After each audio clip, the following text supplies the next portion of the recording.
The Miami Heat star Jimmy Butler is popular for many things, but his intensity on the court is something he's most well known for. Now, he's come out wishing for more brawls, more rivalries, and more drama. But is it really what the NBA needs right now? Today's video talks about Jimmy Butler's super candid interview, plus the big brawls that changed the NBA forever. Let's get started. First up, Jimmy Butler wants more brawls. Jimmy isn't shy about admitting that he's all for drama on the court. During his interview with Complex, he recently answered many burning questions about the NBA's past and present. One of them was probably the most asked right now. Is the game today lacking intense rivalries? Butler doesn't agree. The Miami Heat guard said he thinks the game has changed in many ways. The players aren't allowed to engage in brawls any longer. Nobody will let them do that. If I'm being completely honest, I wish they would allow us to do that a little bit. The game has changed. There's less banging and pinning people to the ground these days. Butler added that you couldn't do it that way. You'll get a tech, a flagrant one, or something similar. I wish it could return to that time. Are Miami and the Jokic brothers a rivalry?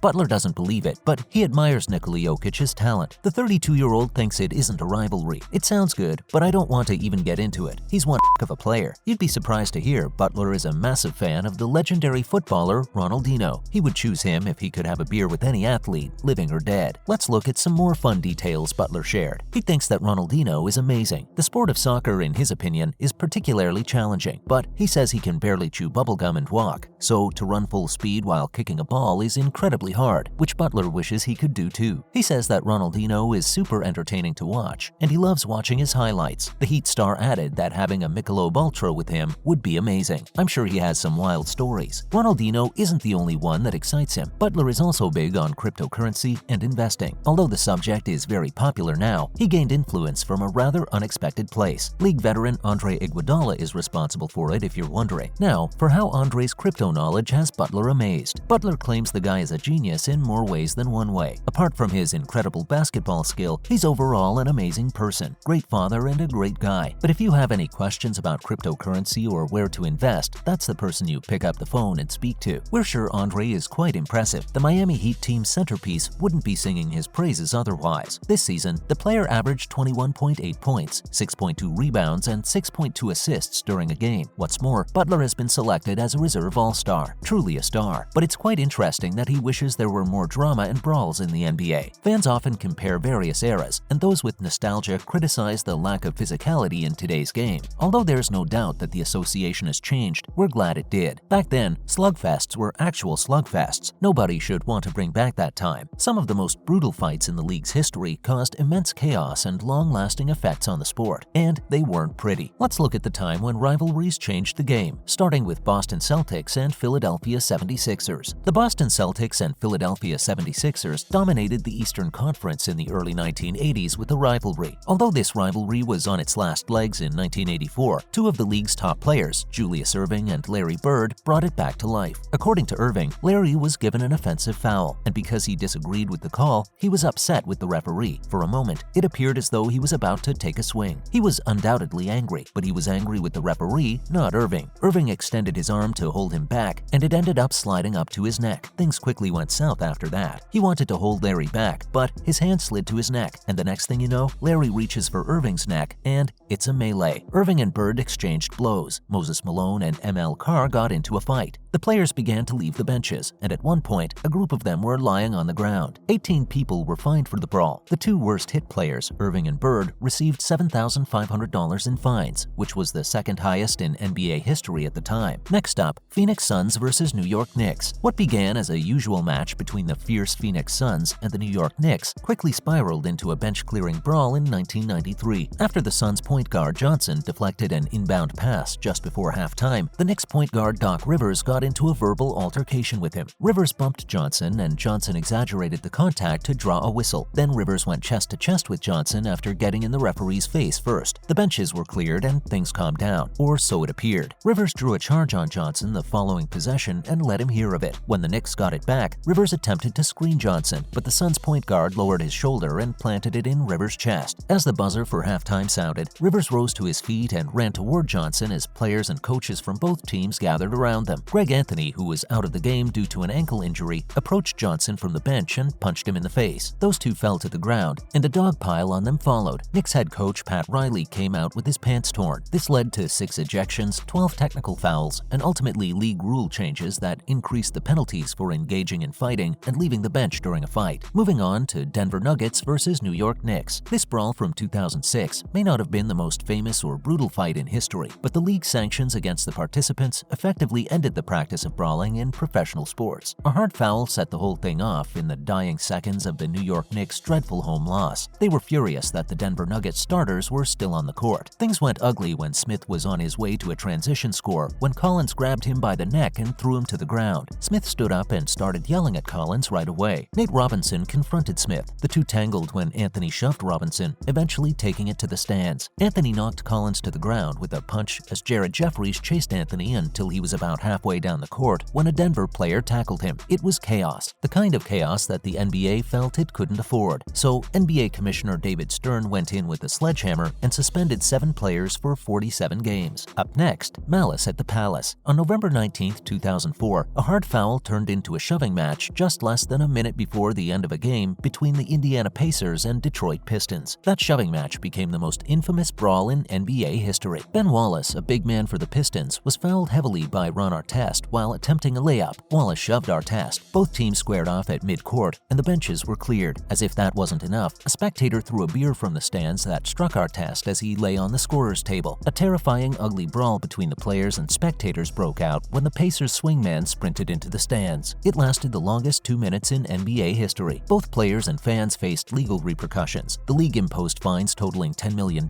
in forfeited paychecks and 146 games of suspensions. The NBA also changed the rules for selling alcohol and security in the arenas. It was the worst kind of chaos one could imagine, and thankfully, it never happened again. Last but not the least, the punch. Nothing has ever changed the NBA like this one punch. The Houston Rockets and Los Angeles Lakers engaged in an anonymous match on December 9, 1977, but things soon turned ugly and violent in the first minute of the second half. Kermit Washington of Los Angeles and Kevin Cunnert of Houston tangled while trailing a Rockets fast break. The two suddenly exchanged punches, and Kareem Abdul-Jabbar, a teammate of Washington's, intervened by grabbing Cunnert. Rudy Tomjanovich, the Rockets captain, raced towards the action. Washington stopped, turned, and planted a punch in Tomjanovich's face. The impact was almost fatal. Chris Cobbs reported that Tomjanovich was rushed to the hospital's emergency room, where he was told he might not survive. Among the injuries were a fractured skull, broken jaw, broken nose, other facial injuries, and spinal fluid leakage. Washington received a $10,000 fine in addition to a 60-day pay suspension. Tomjanovich didn't play again that year, but he did return to make his 5th career All-Star appearance in 1978-79. And with that, it's a wrap for this video. Do you think Brawl should make a comeback? Comment below and let us know. Don't forget to give this video a thumbs up and subscribe to our channel for more. See you at the next one.